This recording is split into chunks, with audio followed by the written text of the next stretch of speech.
कारण पूर्वर स्वाधीन भाव प्रतिद्वंदिता करी घासीराम माझी 50,941 खंड भोट पाई राजेंद्र ठारू मात्र 10,871 भोट रे से पराजित होते। जदि पूर्व परिस्थिति सेमिति रहे एवं घासीराम प्रति लोकों आस्था बढ़े तेबे कांग्रेस भोट मिसिले तांकर विजय निश्चित हो पारे बोली नेता माने चिंता करुछंदी।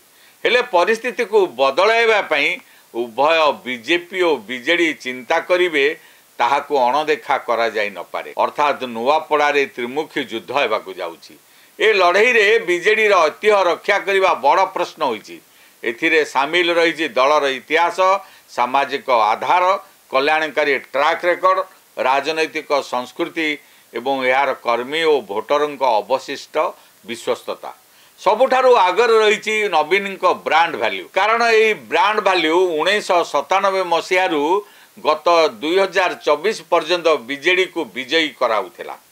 2024 निर्वाचन रे बीजेडी जो 51 आसन पाइछि सेतिरे यही ब्रांड वैल्यू ही प्रमुख कारण थिला बोली कहा जाए।